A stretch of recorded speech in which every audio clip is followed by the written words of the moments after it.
Hola, bienvenidos aquí a este espacio Leyendo con el Autor.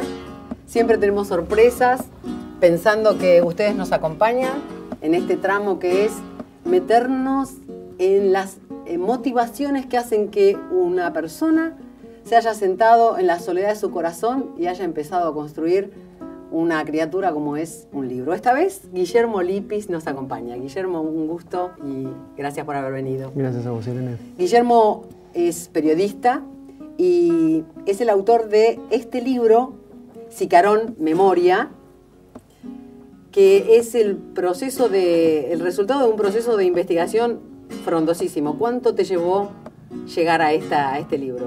Bueno, desde que empecé el trabajo formal, el proceso hasta su edición fueron 5 años. El último año hubo una coincidencia entre el último periodo, digamos, de investigación y redacción, pero los 4 anteriores fueron años, como vos dijiste, fueron dosos en términos de búsqueda de información, testimonios, documentos.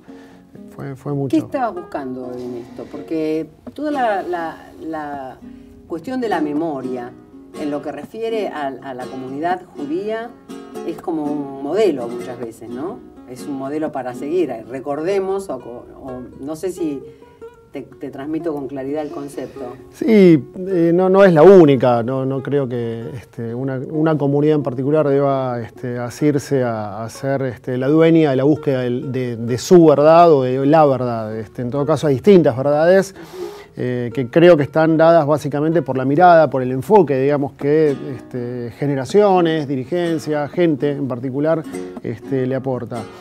En este caso lo que yo intenté buscar, digamos, y fue mi hipótesis periodística, básicamente era salir a buscar lo que yo creí que esa comunidad, como una minoría comunitaria en la Argentina, se debía, que era una verdad que de alguna forma fuera contra una verdad oficial, ¿no? O sea, contraponer una con otra, porque básicamente había cosas que no cerraban. La comunidad judía dispuso, entregó, fue víctima de entre 1.500 y 2.000 personas desaparecidas, judíos de origen argentino o argentinos de origen judío, durante el periodo de la dictadura. Fue la minoría, si quieren, comunitaria más castigada en términos de desapariciones, por lo menos que se tenga recuerdo y estadísticamente comprobado hasta ahora. Eso contrariaba de alguna forma con una verdad oficial, sistemática, a lo largo de los años que la dirigencia de la comunidad judía manifestaba, que era, y en el libro está expuesto con documentos, que las dictaduras no fueron antisemitas. Si no fueron antisemitas, ¿por qué desaparecieron 2.000 muchachos? Bueno, ellos daban o dan algún argumento basado en que las distintas comunidades judías en la Argentina están concentradas en grandes ciudades, concentradas en muchas carreras que están vinculadas con profesiones humanistas, y que unidos estos dos polos a la posibilidad de militancia social, hacía que ocasionalmente en las redadas que generaban los militares cayeran de alguna forma muchachos y muchachas a quienes no les preguntaban si eran o no judíos, pero una vez descubierta su identidad en los centros de tortura o en las cárceles, ellos eran doble, triple o cuádruplemente torturados.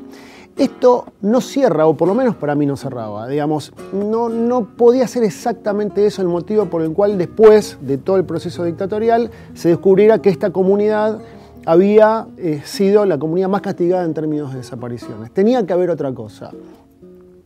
Esto fue la partida de mi investigación. Por supuesto, cuando yo antes te comentaba que fueron 4 o 5 años en términos de trabajo, 5 años en términos de trabajo. ¿A vos no te alcanzó este tipo de respuesta provisoria? Querías ir atrás. Es que no era una respuesta provisoria, era una respuesta contundente, la cual cerraba toda posibilidad de avanzar en alguna alternativa de investigación. A tal punto que los familiares de desaparecidos judíos en Argentina, constituidos en una asociación, en general integrados a organismos de derechos humanos en el ámbito nacional, como madres, como abuelas. De hecho, la vicepresidenta de Abuelas de Plaza de Mayo integra esta asociación de familiares de desaparecidos judíos en la Argentina también. Siempre estuvieron enfrentados con las dirigencias políticas, concretamente la DAIA, ¿no? De la comunidad judía, producto de esta falta de verdad y los problemas con la vista gorda. Mirá, no se querían meter a buscar la verdad o encontrarse con... Puede haber múltiples respuestas. Yo, de hecho, el libro lo que me propuse y lo planteo en el prólogo es no cerrar con esta investigación la verdad nueva. Creo que tampoco es definitiva, pero lo que es cierto es que yo sí estaba convencido de que había que indagar acerca de esa hipótesis que tenía la dirigencia en función de empezar a investigar. La investigación de Sicario no es una investigación particular, no solo porque yo decidí tomarla en esos términos, sino porque me pareció que había que empezar al revés. ¿Y qué quiere decir al revés? No desde la comunidad judía hacia el ámbito nacional, sino desde el ámbito nacional hacia la comunidad judía. O sea, ver qué pasaba en los militares en relación a su vínculo con integrantes de la comunidad judía para tratar de entender si a partir de eso se podía justificar o no, se podía encontrar documentación o no, que vinculara ese exceso de desapariciones, de representación dentro de los desaparecidos. ¿Quiénes eran los interlocutores de la comunidad en el momento del golpe de Estado? Un interlocutor muy fuerte fue Albano Riney, el que era ministro del Interior en ese momento. Diría que creo que por lo que yo vi era de los más importantes, ¿no? Si bien tuvieron también reuniones con Videla, con Macera, pero bueno, el interlocutor más fuerte en este ámbito había sido Riney. ¿Y no pensaron las consecuencias, además de lo que estaban haciendo con respecto a la desaparición de pibes y pibas judíos? ¿No consideraron que iba esto a tener una repercusión a nivel internacional? Sí, lo pensaron, de hecho la tuvo, no solo por apoyos extranjeros a la búsqueda de salvar gente secuestrada, de poder rescatar de cárceles y de campos de concentración a gente secuestrada, sino también en ámbitos nacionales como Estados Unidos, Francia, Canadá, estas cosas sucedieron, sino también hubieron pedidos de los dirigentes de la DAIA en ese momento, a través de una organización techo, que es el Congreso Judío Mundial concretamente, donde lo que le pedían a los representantes de otros países en el Congreso Judío Mundial es que no se involucraran en los problemas internos que la DAIA tenía con el gobierno en esa época durante la dictadura y que no tomaran posiciones diferentes a las que tomaba la DAIA.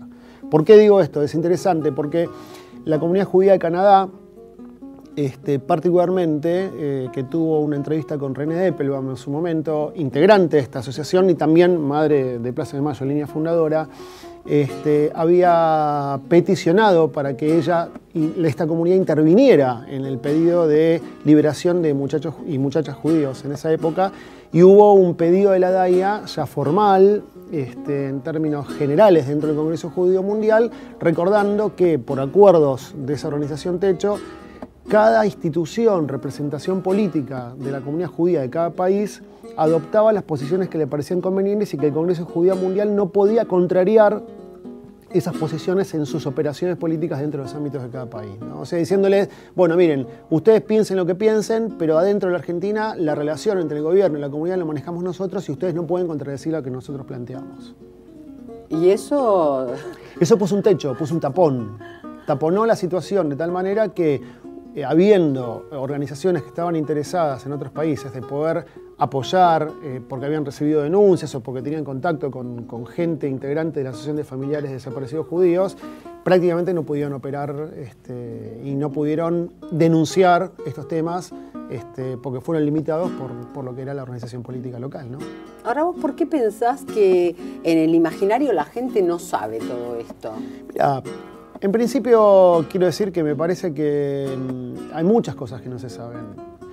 Todos los análisis o estudios que se hicieron hasta ahora vinculados con las desapariciones en general en el país, yo diría que fueron en términos de cortes verticales, nunca horizontales. O sea, no hay hasta ahora comunidades, minorías comunitarias que hayan estudiado en general qué pasó con sus minorías durante el periodo de dictadura. La organización de la comunidad judía en términos de comunidad, de colectividad, es muy parecido, por ejemplo, a la griega, a la armenia y al revés, ¿no? Sin embargo, no hay estudios de todo eso. En general, las minorías comunitarias en el periodo de dictadura solieron tener como una explosión demográfica. Aquellas personas que siendo de judíos o armenios o griegos, incluso musulmanes, digamos, dentro de las comunidades árabes existentes en el país, se abroquelaron hacia adentro de la comunidad. Las instituciones crecieron mucho, porque era un lugar donde uno podía, entre comillas, amparo, poder esconderse, ampararse, refugiarse. Y eso también lo que produjo es una especie de confusión. En la comunidad judía se produjo eso. ¿Por qué se produjo? Y tal vez por eso ellos planteaban también que no había antisemitismo, pero asociando el antisemitismo con el antisemitismo cultural conocido, como fue el del nazismo. El nazismo, en la época del antisemitismo durante la Segunda Guerra Mundial y previo a eso, fue una política que lo que llevaba era a cerrar organizaciones comunitarias judías en Alemania, sinagogas, escuelas, templos, comercios, y eso en la dictadura argentina no pasó. Y como no pasó, y no solo no pasó, sino que la dictadura permitió la continuidad de los viajes a Israel, del florecimiento de estas instituciones que certeramente crecían, porque crecían en cantidad de socios, en cantidad de alumnos de los colegios, llevaron probablemente a pensar que eso era lo que marcaba, y a eso hablo de antisemitismo cultural, que no había antisemitismo. Sicarón Memoria, estamos con Guillermo Lipis y ya regresamos.